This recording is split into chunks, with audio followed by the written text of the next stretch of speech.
early Q&A session ahead of this Thursday. We've got Tasman and Paul sitting with us at the table, and lots of other representatives in the room from Greater Wellington. Hi, I'll hand it over to you. Well, really, we're here to answer questions. If there are questions from committee ahead of Thursday. Awesome. Councillor Free. My question really has to do with the wider network and what's the thoughts about how the routes are going to be organised and which buses might be the ones that go down the new route? So, initially, express services, so that we, continue to maintain that high journey time expectation, and possibly the Route 24, so that we have an all-day waterfront service that I think is Miramar to Johnsonville. And you remember back in the origin of this project, Councillor, it was interim solution, and of course we're only starting with a limited scope. If this proves to be the effective route that can deliver those journey times and relieve that congestion and so on, we'll move more services in the future, but we're not going to do a big bang and shift a whole lot in one go. So we'll start with the ones that make the most sense.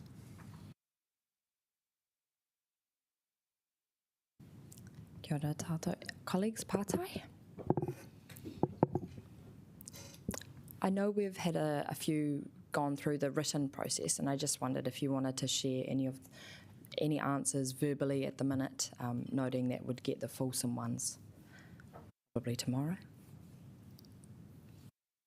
Happy to do that. I haven't got those in front of me. That's all good. That's all good. Why don't we just sort of imagine you're introducing the paper okay. on Thursday, just to refresh the councillors' perspectives and minds about this matter. I mean, it's an interesting situation where statutes as it stands, councillors, has our public transport authority, being the regional council, coming to us and asking to use our roads to run their public transport network, and us as a road controlling authority having that ability to work with the community, run through a traffic resolution process and create an environment that the PTA can run their network. So in that sense, that's our responsibility as a road controlling authority. Of course, with that comes funding. This is particularly unusual. We have a 50-50 funded model here. The total project cost is in the order of 10 for this particular route, and that's 50-50 funded, provided through the LTPs of the two respective councils. This is going to be accompanied with a draft business case. It is draft because, of course, when we go to consultation, we will be getting feedback from the community and from the users of that particular route, no doubt, and they'll have some advice and some recommendations that we'll have to consider. And therefore, until we have been through that process and follow the appropriate procedures, we won't be able to confirm that draft business case as is, and indeed we won't be able to confirm the actual costs necessarily either, because they're only just at about 50% at the moment. So in that context, and if there's any further questions from councillors, I can get the team to fill in any gaps. Cool, thank you, Liam. This is about a second spine, and it is about seeking approval for consultation. So we're not asking you to approve anything more than to let us go out for consultation, although we are looking for endorsement of the investment objectives, and you'll find those within the paper. And those investment objectives are what the business case is modelled around, so it's performance against those. Just the current situation, we're trying to be clear through the paper that the current situation is no longer tenable, that we already run more buses along the Golden Mile at peak than what the industry best practice would be. So we're well above the 60 to 65 that we ought to be running through the Golden Mile. We're running it close to 100 in times, in excess of 100 buses an hour. So the problem exists today, so any solution would be better today than what it is currently. And that's all around bus speeds and variability. Just the time it takes to get through the city varies from day to day and from hour to hour. There's been some questions in the past about patronage growth, and perhaps I'll let Tamsin and Greater Wellington cover that more, but we've been pretty clear also in the paper that it's not necessarily linked to population growth. The things that grow the use of buses is is more to do with external arrangements of how good the service is and what's happening on the traffic network than it is actually growth within our population. We've done a lot of work to understand where the preferred solution ought to be. We've looked at a number of options and started off with 10 sub-options. We distilled it down to 2, which was always northbound along the quays, but southbound we had an option on both Featherston Street or on the quays. Featherston was closer to the Golden Mile. It didn't have that penalty to get for pedestrians to get across the 6 lanes of the quays, and so it was favoured to be on Featherston and Victoria Street. But that introduced a whole lot of operational difficulties of running the buses right turning from Whitmore into Featherston and then getting out of Hunter back onto the quays.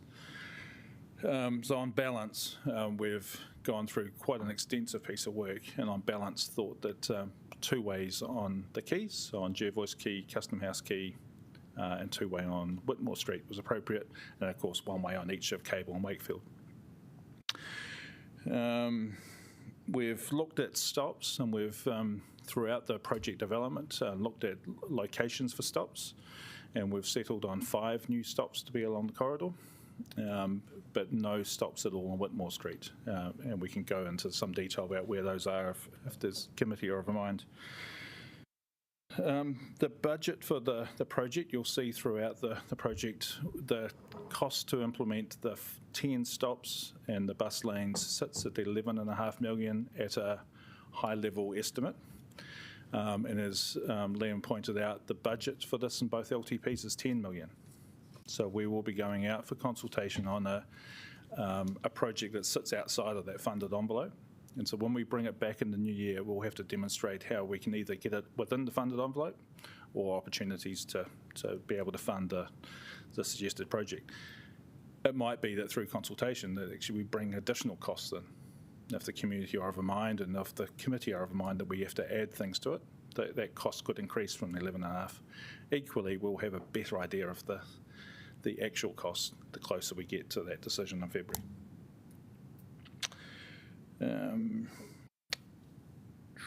That's probably about it for introducing. I've thrown a few things out there, and I saw some ears pricking up. So, is there a partai to that?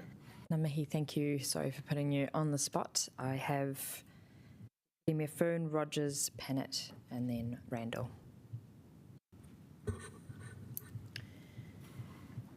Yeah, just with the timing, and you talked about going north, and there are a lot of right turns which would possibly slow the bus down. What are there solutions to mitigate that in the long term, like as it gets to be a more permanent situation? So that was the option of using Featherston and Hunter. That's the one that introduced the problems. They became so insurmountable that actually the benefit of going that way was lost. So we've opted to stay on Whitmore Street and right turn from Whitmore onto Custom House. Instead of having those difficult turns that couldn't be accommodated. Well, we struggled to accommodate. So if you're going north, though, you're still going to get that. So northbound from the south of the city heading towards the railway station, where there would be on Jervois Quay, Custom House Quay, then left turn into Whitmore. So they just go straight into and then right turning into Lambton Quay to head to the interchange. Thank you. Just second question was around just integration with the Golden Mile Courtney Place upgrade. Like, will any delay to the paper, is there any significance there doing the work if we've got to move the bus stops along Courtney Place? So look, this is a question that did come up in the written question. So just to answer that, there's a number of, so the Golden Mile are proposing to put some temporary bus stops in both Cambridge Terrace and Wakefield Street. If there is an opportunity, we'd like to, and this is approved through this process, we have the opportunity to make those more permanent stops. So rather than doing it under a traffic management plan, we would do it under a traffic resolution. Under the traffic management plan, they need to be able to construct those stops in a way that handles every bus that's currently northbound through the Courtney Place would be transferred onto Wakefield. So it'd be high capacity, very busy stops, but done in a temporary way for the 18 months to 2 years that they'll be needed. At which point all of that has to be able to be removed and put back into its current state. If we were delayed in the Harbour Quays paper, we would do that, put it in a temporary state, and then the Harbour Quays project would have to remove the temporary and put it in a permanent way. And so there's doubling of costs to do that. It doesn't stop us doing it, but it would, we aren't able to share the benefits of doing it together, which it's currently proposed to do. Councillor Rogers. Yeah, I was just wondering if anyone would be able to talk to why we chose not in the business case to have an assumption around mode shift. Cool. Who wants to answer this? I can have a go, but no, it's back to me. Right.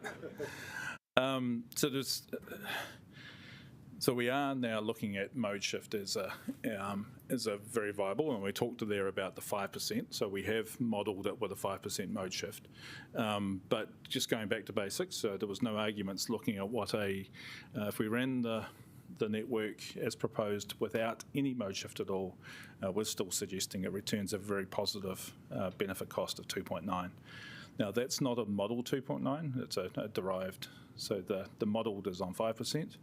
We are looking to remodel it before we go out for consultation, just so that we can get the modelling that we're suggesting for the Quays is consistent with other modelling that other projects are doing within the area, so that we're all talking from the same assumptions of mode change.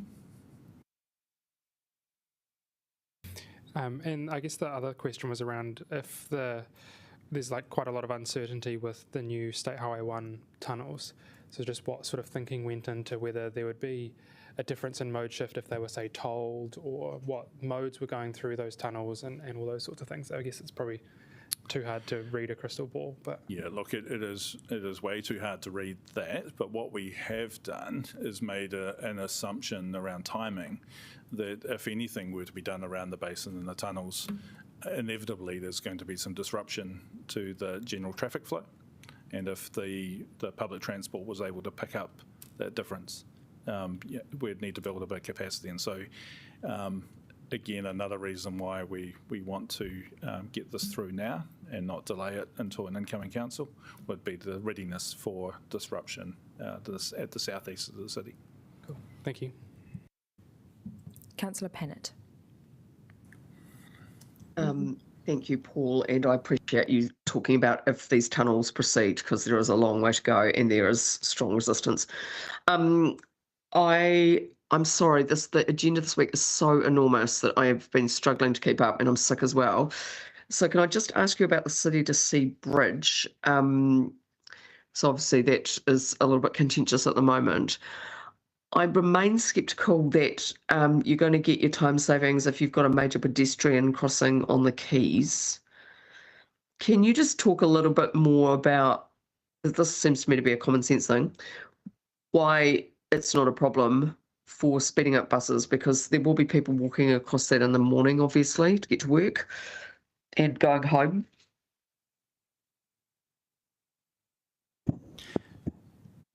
Yeah, yes. Have been asked this a couple of times. There is already a mid-block crossing from the Michael Fowler car park across to the St John bar, so we already interrupt the flow through there. Generally, though, the flows along the quays are governed by a couple of key intersections, and we run the SCAT system. So the timing throughout the link between Whitmore Street and Taranaki Street is really governed by the cycle length at each end. So those two major intersections will drive the length in which we have green time for the quays and green time for the side roads. And so the flows are interrupted for a set time, and then the green wave would take off and flow through in each direction.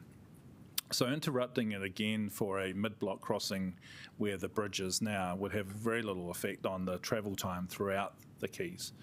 We already have something like 8 crossings along that length, including one on that block. So we could either make the existing crossing longer or put another crossing in between Harris Street and Taranaki Street, and would have little effect on the bus flows through there, given that the traffic is stopped. It would have an effect potentially on the side roads getting out. Okay. through traffic. Next question. You said that you might tell us more about the bus stops. Could you just talk a little bit about that? That will obviously be an issue for those of us who like this idea, but just want to make sure that it's not difficult to get into the Golden Mile. Cool. So we are able to share on the screen the stuff that's appended to the paper if you want to get a level of detail. So there is, perhaps if we share the bus stop, and then I can just go through that. Cool. So here we can see the northbound and southbound routes. Clearly the southbound on the light green along Cable Street. And we've paired up the stops. So I haven't got a, maybe we can just grab this. I can't see that far either.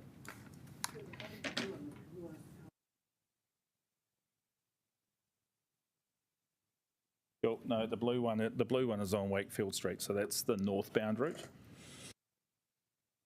So the N numbers for the northbound stops and the S numbers for the southbound stops. So you can see between S3 and N3. So N3 is right outside 68 Jervois Quay. How many metres between the stops? Sorry. Nicholas. Sorry. So the question from Councillor Pannett was how many... Sorry, team. I might just ask for order and hands up if we're going to talk and sorry, Terry, I thought I was still on the question list. I was just doing my third question. Councillor Pannett. I was speaking to the room. There were a few conversations going on. Oh, okay, right. So cool, we'll just let Paul finish speaking, or Tamsin finish speaking on this point. Look, we are able to get that distance between stops. It varies significantly along the route, the smallest being between S2 and S3. So S2 is the Queen's Wharf stop, and S3 is the stop outside the lagoon. It's almost under the single bridge, the narrow bridge by Harris Street, and it's 100 metres between those stops. Okay. Could I go back on the list, Chair? Thank you. Yes, thank you. Councillor Randall. Part of the proposal was to convert a traffic lane each way into bus lanes at peak times. What is the impact on the traffic volume able to be carried by this route, and what is the delay for vehicles that would want to travel the length of this route or need to? Cool. So we've, again, that question's answered in the other, but to answer it here, we think the delay is between 2 and 4 minutes for general traffic by doing this. And we are acknowledging that there is an impact on general traffic. So there is a impact, and we think that's up to 4 minutes for general traffic. Yeah, and what about the volume of cars that are able to travel that route with one less lane? Well, the volume... it's still going through. It just takes them longer to get through. So over an hour. So over an hour, the 2 lanes will carry the same volume as 3 lanes. At the moment, we don't have 3 solid lanes for the whole hour. Sorry. So at the moment, we don't fill up every lane to 100% use for the entire duration of the hour. I understand that, but you were saying that there was no reduction. So a theoretical reduction there would be, yes, but in an actual reduction, that would still move the same number of vehicles through an hour, just take each one slightly longer to get through. Okay, and that delay will be experienced where? It's on the quays as well as elsewhere in the network, so particularly on the State Highway network, so through Caro and Vivian, we'll also see the delay through there. So State Highway, the tunnel will also take about 3 to 4 minutes longer. I'll need to check that delay's there as well, but certainly we know along the quays it was 4 minute delay. I'll just check with. Is that right? On the quays, yes. Yeah. So 4 minutes on the quays, which was what the question was. So we checked that one, but we'll need to check what the delay through the remaining parts of the network are. And so you'll get back to us? Yeah, we can add that to the Q&A. Just treat it as a Q&A. Yep. Yeah. Okay. And one more. So what's going to happen to the traffic lanes on Whitmore Street? Is there only going to be one traffic lane each way? No, Whitmore will remain as it is today. remains as is today. It just carries some buses in amongst the traffic. So there's no dedicated bus lanes on Whitmore? No bus lanes, no bus stops. Okay. So early in our planning, while we never planned for bus lanes, we did plan for bus stops close to Lambton Quay, and just struggling to make those work technically. So being able to provide a stop location allowed a bus to be able to right turn into Lambton Quay was difficult. And then the modelling, the effects of those bus stops was significant on general traffic flow. So they got removed from the scheme.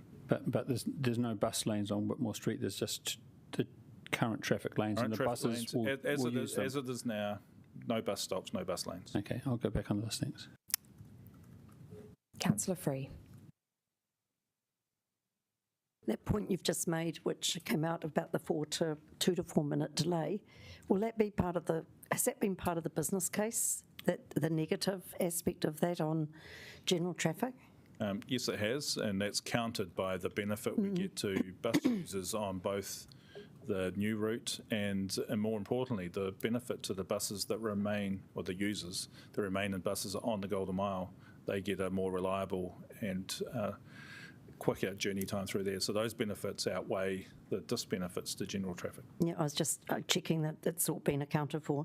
I'm interested in the railway station connectivity. Are these services still going to connect well with the railway station? Yep, yes, they will, Councillor. Okay. And the other, if I can have one more question, it's just about weights again. Some of those 24s are double deckers. So has there been any thought given to strengthening the road itself so that it can take those heavy weights? Thank you, Councillor. We thought there might be some questions around that, so I have asked Thank you. our roading asset team to perhaps answer. Kia ora. Kylie, Maintenance Renewals Manager.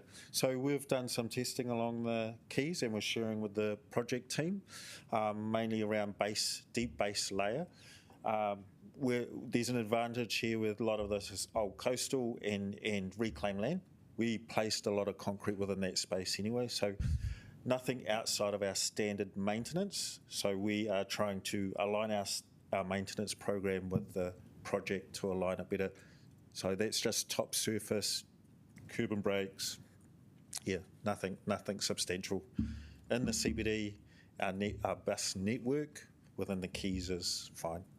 So are you saying the road is already adequately braced to take the extra The sub-base layers, yes. The top surface is a maintenance item that we do in general and fits within our budget and our normal programming. So we are pivoting to a good treatment that will hold out for the bus network. Because is there a special asphalt you can use? It's a bit more. Yeah, yes. There's a lot of different asphalt types. There is a special asphalt type that's more resilient for the bus network. Within the quays, we do have overweight and freight that use that route. So in that sense, it meets the standard for a bus network and we can fit it in. Aye, cool. And just to note collectively, because a couple of us have done it, to clarify that we've got 3 parts A each, and I want them to be clear and concise questions, because otherwise, in the interest of fairness, if we're asking oodles of yes, no's and clarifyings on the top of our 3 main topics, then some councillors might feel like they're getting more opportunity to ask questions than others. So I'll just ask that we all just stick to the 3 and be concise. Right. Councillor Young. Thank you. So just wanting to look at north. So N4 is at the bottom of Tory Street, more or less, is it? And then the next one is at 68 Jarvis Quay. That's correct. So N4 is outside, it's proposed to go outside the Lanes Bowling. So that's what we're calling our Takina stop.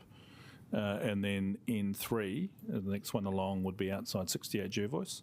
So what is the distance between those two? That's reasonably significant. It'll be 200 metres through there. I mean, it's just that that's... Councillor Young, could you use your mic just because... I'm just thinking, I'm worried about the St James. I'm always worried about the St James because that has such heavy traffic, especially in the winter when you're getting northerlies, our prevailing wind through, and they're going to have to walk quite some way, aren't they? I'm just trying to see where St James is on this. I mean, it just looks like we're not encouraging people to take public transport to St James. So we do remember the service design, sorry, and I've cut off Tamsin, but the service design here is that for every part of the city would be able to access the Golden Mile still. So we're not taking services off the Golden Mile that we wouldn't be able to get there. So from Strathmore, you'd still be able to get to the Golden Mile as well as the quays at peak. So these are only peak hour express services. People using them to access the St James, I'd suggest, would continue to catch buses that use the Golden Mile rather than a bus that went along the quays. So Thank will you. the I'll bus put you back on the list, Councillor. That was my second question. No, so I'll clarify.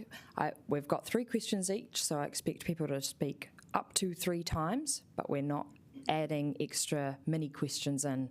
That's my second question of 3, 2 out of 3. Okay, you've been asking extra additional. I'm trying to get this clarified because this is really significant for one of our major arts venues. Okay, so I'll give you one more question. I've lost track, don't worry. Okay, well, I'll put you back on the list. Thank you. Councillor Randall. In terms of the improved travel times, does the travel times include the walking access time that's needed for people to go to these new bus stops? No, they don't. Okay.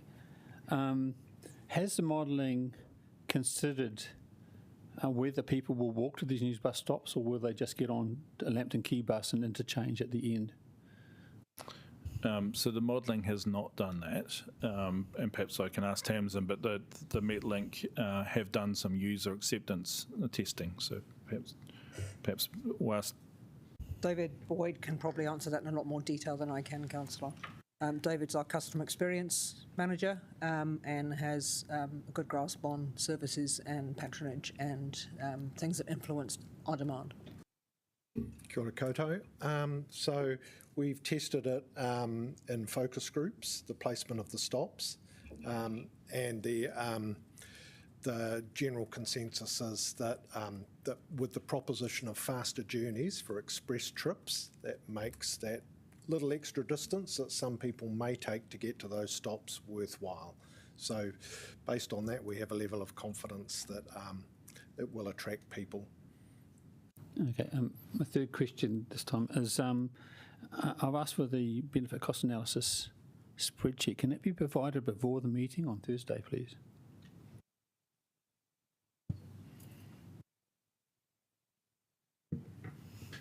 Yes, it can be provided. We'll get it to you tomorrow. Thank you. Deputy Mayor Fern. A little bit about the bus shelters. So will WCC or GW own those? Who wants to answer this one? Thanks, Peter. It's an ongoing discussion, Deputy Mayor. It's quite complex. There's lots of distributed ownership throughout the city, and we're trying to get on top of that with Metlink and Greater Wellington at the moment, and we will be hoping to bring a paper to the next council to explain how we're going to unravel that particular matter. Interesting.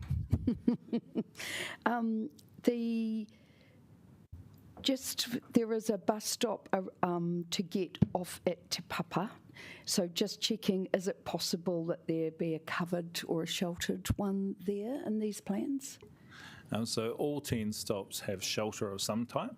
Right. Where there isn't canopy shelter, a new bus shelter will be erected, including one outside Te Papa. Yes, there will be a new one. Okay. And then finally, would there be any time gains with a little bit more budget? Like, have we constrained the benefits through having a lower budget? The time-saving benefits, that is. We're looking at each other. I don't believe there'll be time-saving gains. Potentially, we could improve the level of service for customers. That's the bit that's probably had to compromise the most. Could you give an example? I'm sorry, that was an add-on. I'll come back on the list.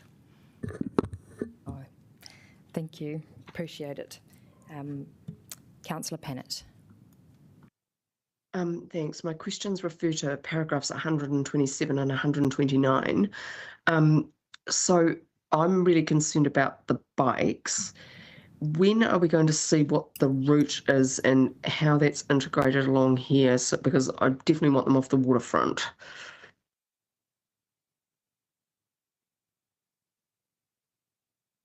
So what we're looking at the moment is we're prioritising looking at creating a off-road alternative along the waterfront.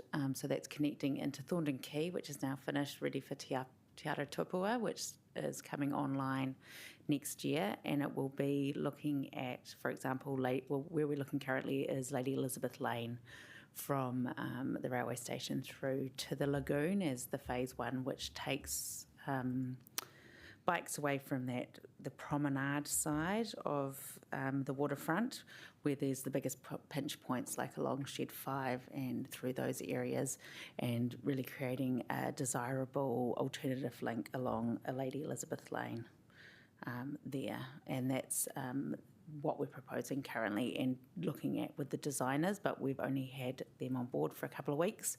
So that's our starting point, and we'll be exploring options as we continue the work. Okay, second question, I might need to come back on the list. I don't quite understand. Is that they're still going to be on the waterfront though, like where people are walking? And I think it's basically like a road there. Yeah, so it's a sort of a low-speed environment, shared space with the traffic that's going into service and people doing drop-offs and pickups. It's, sort of that really low, a bit like Lower Cuba Street, really, is what we're thinking. Okay, so sorry, third question. Sorry, I think that Cycle Wellington and Walking Advocates just don't want the commuter bikes on the waterfront at all, because they're going somewhere and they move really fast. So all we're basically talking about is a shared space but a lower speed. I think we're looking at this project, councillor, in two blocks. There's a phase one, which is the Lady Elizabeth Lane route, and the point of that route is to pull them off the waterfront directly and put them in a shared space of cars and bikes. There are pedestrians flowing through that, but it's not an actual route. If you watch how the behaviours of the pedestrians and cyclists operate on the waterfront at the moment, the conflicts are happening when cyclists are travelling at speed. So for phase one, it's really about trying to provide them a better, more direct route that isn't as populated with cyclists as others, and at the same time slow them down. And that's the design matter that Vita spoke about. And phase two is the more complicated phase, which is back towards Kent and Cambridge via Te Papa, and we've got some really interesting usage data about where cyclists are choosing to ride along the waterfront that is causing that conflict. Our job is to provide a safe as possible route and better options for those cyclists so we can reduce the conflict areas. But we're hoping that for phase one, that will happen with more detail in the next half of the first half of next year, and phase two detail will come to council at the second half of the year, because that is definitely a lot more trickier and more difficult to manage the conflict zones that are happening down there. That's very reassuring. Thanks. If I can go back on the list, Terry. Yeah, thank you. Councillor Young.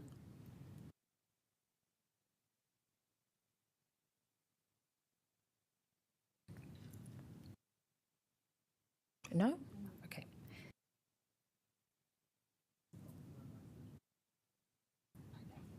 Deputy Mayor Fern. So just back to that last question about, could you give some examples of how the customer service is being compromised with the lower budget? It's around things like having more extensive cover, the perceived barrier of crossing the quays in terms of being able to improve the streetscape there and the attractiveness of the pedestrian journey to and from the stops, some of the urban amenity around the stops. The stops we're proposing are standard Metlink shelters, so it's not that physical shelter has been compromised, but more about the experience in terms of getting to and from. In some cases, we've allowed space for bigger stops in future, and arguably you could say we might have put a bigger stop in first, but that's the progressive nature of developing this corridor over time. Yeah, okay. And next question, just the airport flyer, will that stay on the main route? On the, yeah. Oh, sorry, the Airport Express? Yes. Yes. Yeah, that will move to this route. The airport? Yes. Yeah. Okay, Yep. thank you. Councillor Pannett. Thank you. So just going back to paragraph 129, which is about this time about pedestrians. Do you think there's going to be sort of enough shelter when people are going from, like Jervis to the Golden Mile? If just where the buildings are, have you sort of given that a good look? We've done a couple of things there. The project took it out of scope to actually upgrade that, but we have undertaken concept audits along the corridor to understand where lighting might be deficient and where the pedestrian experience would be compromised. And we've got that, and I talk about that in the paper, that we will address that over time through other budgets. So to answer your question, we haven't really looked at whether there is sufficient cover. Like we know that that Te Papa and Te Kina stops to get connections from there back to the Golden Mile don't have a lot of weather protection. Tory Street doesn't have canopy protection the full length, neither does Taranaki Street. And it's already awkward to get to Te Papa and Te Kina in the wet. And so this project would not change that situation. So, second question, it's pretty brutal, as we've been talking about, on a rainy day when you're using the bus. So are we talking about that it might take years to do some of that work that will get this project through, and then at some future point we'll do that weather protection? Look, within the scope of this budget, that was, the $10 million was, as we're showing, is not quite enough to put these 10 stops in. It would be something we could either address with a new council or address through minor works. I think Councillor Pan, it's usually minor works. I mean, the good thing is the team's identified these desire lines, these pedestrian routes to the quays from Courtenay, and over time we're just going to make incremental upgrades. The canopy and cover from weather protection is a matter often for the private developers when they develop those particular sites, and they were always a consideration by the urban design team when those consents are lodged. Once those pedestrian routes are identified, we obviously encourage the developer to provide the appropriate protection for traversing those routes to the Harbour Quays. Okay, and just the final question. So, it's a sore point with some of us about the reduction of bus stops on the Golden Mile. So you're basically saying at 129 that there will be other ones around Custom House and Jervis. So people will have to move between that and the Golden Mile. So instead of getting off on the Golden Mile, if they want to get somewhere else, they should take the express route? No, that's not what 120. No, sorry, I reread 29, and I can see how you've misunderstood that. What we were saying there is trying to give an effect on the pedestrian effects of introducing the Harbour Quays route, and what I was suggesting there is that there is lots of people that walk north-south along the quays, and they can walk pretty unimpeded at the moment, walking from towards the railway station at peak. This would mean that at several locations there will be groups of pedestrians groups of bus users waiting to board and alight the bus. And so those through commuters are going to have to contend with those people waiting for a bus. The offset to that is that there will be less people waiting for a bus on the Golden Mile. So the pedestrians that are walking along the Golden Mile won't have as bigger crowds. We'll have less crowding at those stops along the Golden Mile. So that's what I was trying to say in paragraph 129. Probably didn't say it very well, and I still haven't said it very well. No, I'm still confused. Can I go back on the list, Terry? Thank you. You may. Thank you. I just had a quick partai. In terms of the funding relationship being 50-50, if one of the partners was to make an amendment to the proposed option to go out for consultation requiring an increase in budget, how would that funding split be dealt with? Would one partner take the difference? I think I'd have to refer to the funding agreement, actually, Kim, unless you've got that handy. Apologies if But it's we a can bit put that in Q&As. It's probably better, because I don't have it in front of me, the funding agreement. But I suspect it's better provided in writing. Yeah, I expect at this point, because we're just going out for traffic resolutions and that'll bring changes as well, it's probably not as problematic as if it was happening in February, March. Mm-hmm. So I think for the February, March, when it comes back, early heads up on what some of those might be would be useful. I mean, all our kind of amendments to projects go through the steering group that Liam and Jenny and Luke and Sam from Greater Wellington sit on. So I guess depending on the size of those, either they've got the ability within their organisations to sign that off, or they, if it's big, they'd have to come back to councils. Right, cool. Thank you. Councillor Free. So will the consultation document make it clear that if it's still a funding at P50, that is the case?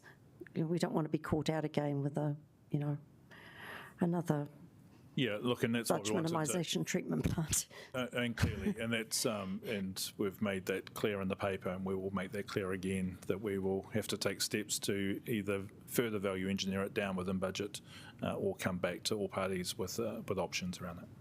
So yes, to answer your question, yes, it will be made clear in the consultation document. Okay, and I have one more. So I now understand the Deputy Mayor's concern about the left turns.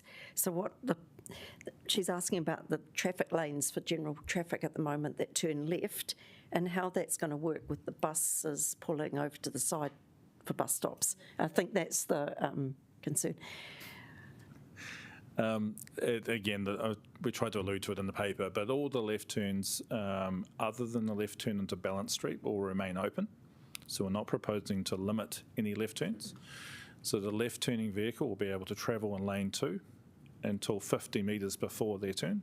At that point, they're able to enter the bus lane, signal, enter the bus lane, travel in that left lane for 50 metres before making their turn into that side road. So other than Balance Street, we're not looking to make any changes.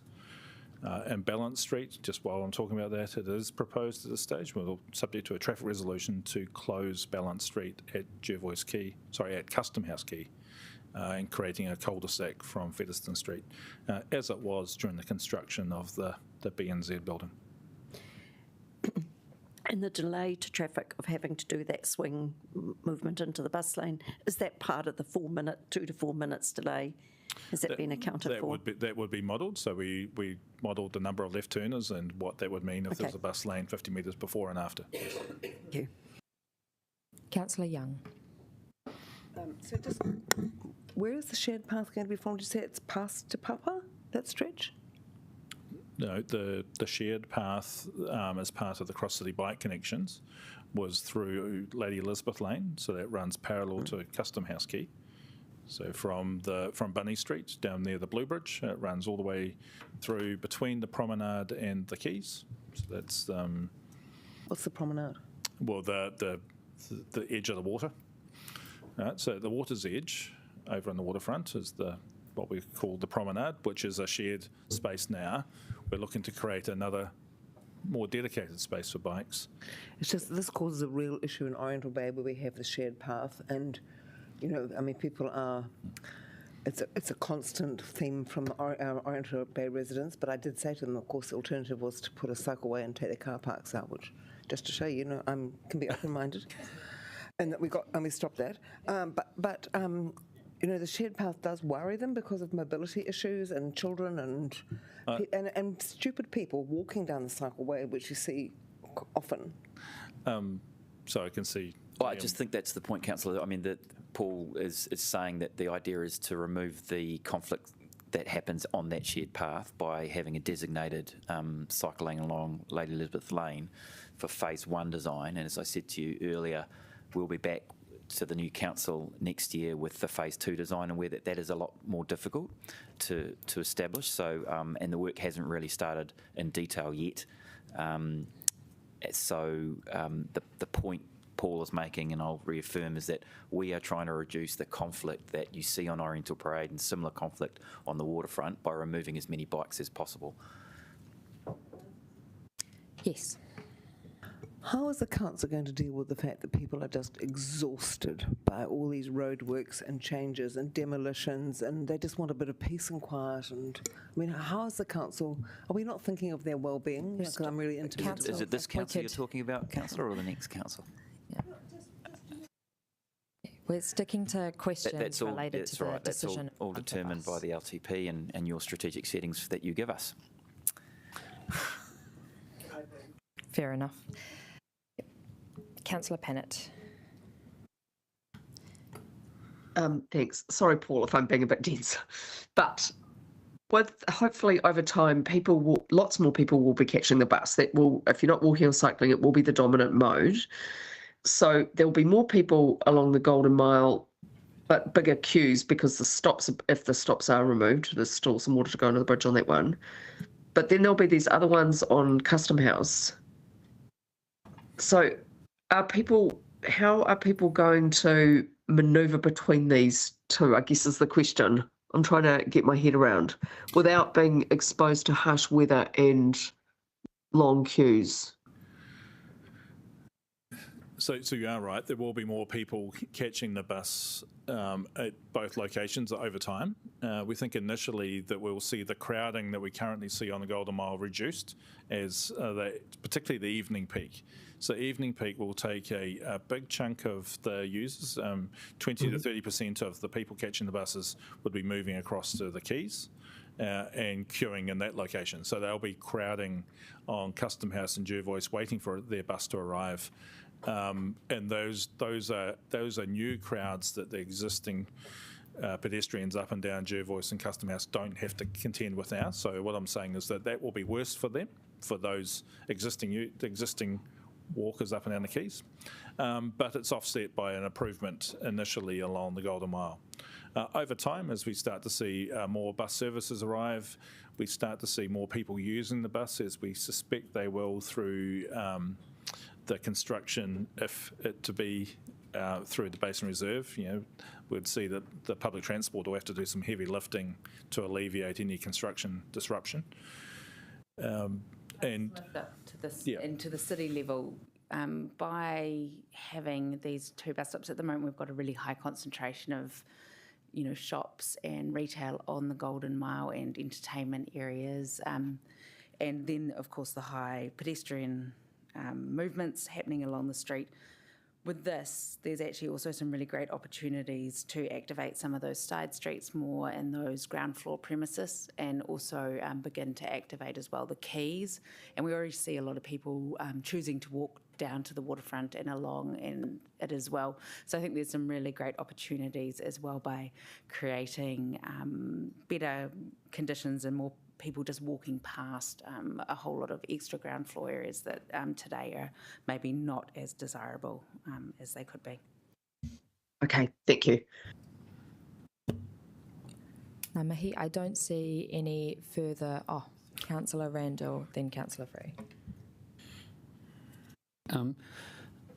You looked at 10 options. Can I ask, all of these options are essentially major surgery through the CBD. Can I ask why the option of just routing, given that the main bottleneck is on Manor Street, and that's acknowledged in the business case, can I ask why the option of simply not routing the buses around the Mercer, Wakefield, either Cuba or Victoria Street wasn't part of the analysis? The scope as defined for the project when we commenced it was to exclude the Golden Mile, so it was everything on the seaward side of the Golden Mile but not the Golden Mile. So to look at that section, that would have still assumed that the Golden Mile was used for the majority of that service, and Willis Street, and then Willis Street being the Golden Mile, and then diverting it Mercer Street around through to Cuba Street or to Taranaki Street. So we deemed it to be out of scope. Equally, there is planned to be a lot of disruption through the section of that corridor with works happening at the town hall, the rebuild of the Tanaka stops through Wakefield and Mercer. So that corridor wouldn't be available to us for some time. So we've taken it out. So it was clearly out of scope, and then looking at the effects, because we did look at an option that used Victoria and Wakefield. Early on, when we had 10 options, when we were doing that, the budget was a lot greater, and we did look at an option of using Victoria Wakefield. So that was one of the 10, but that had two-way on Wakefield, which clearly was unaffordable at 10 million. So you just haven't looked at it? No, we haven't looked at that specific route that you've suggested. It was deemed to be out of scope. Yeah, and can I just add to that in terms of, yes, the main bottleneck is through Manners and Willis, but even down here in our peaks, you often see 4 or 5 buses queuing at a lot of these stations. So it's, again, that capacity problem. The Golden Mile is already over capacity, around 100 buses at peak time along the whole length of it per hour. And so we need to, there's been an idea in the works for almost a decade around needing a second spine. So it's the whole second spine, not just the little bit in the middle that we need to add additional capacity to. Yeah, okay. How are people who are coming in and are going to, how are people are coming on other buses to interchange at the northern end? If they need to get onto a bus that's on the route going to going along the quays. Yep. So that's probably a meddling question. I can see Tabs is going to answer. I'll be quiet for a bit. They'll all go through the interchange at the station, Councillor. So there are no. For the services we're talking about. All the services. So there are no express services that are going east-west going on the quays. Number 2, yep. So how are you going to interchange number 2?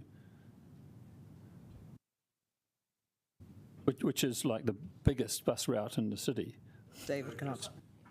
Just to clarify, there are some east-west services. There's eastern services that all go to the railway station, all terminate there, the 31, 32X and the 30X, or should I say south and eastern.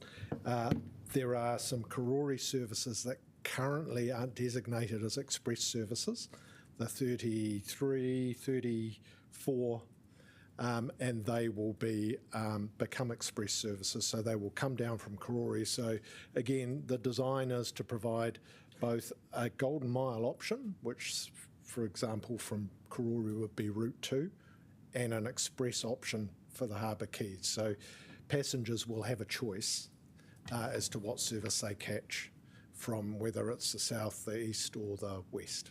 So if you catch the wrong bus, you won't be able to, you've got quite a walk to get off to go, say, across to a Lambton Quay-based service. If you catch the wrong bus, it's always a risk of catching the wrong buses. You may end up in a place where you don't want to be. Okay. Councillor Randall, that's 3. So we've got Councillor Free next on the list, and I'll just ask perhaps if we can start wrapping up, because I know that we have an important hui in 5 minutes as well. Thank you. Hopefully a simple question. How future-proofed is this going to be? So we know we've had 110% now of our pre-COVID patronage. How much percent could we get up to if we did something like this?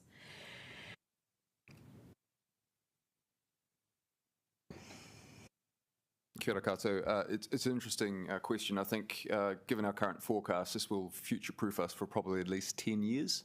The modelling that we've done has shown that there'll be sufficient capacity down a combination of the Harbour Quays and the Golden Mile. Obviously we'll have bigger issues perhaps in 10 years' time to resolve with wider traffic issues associated with the city.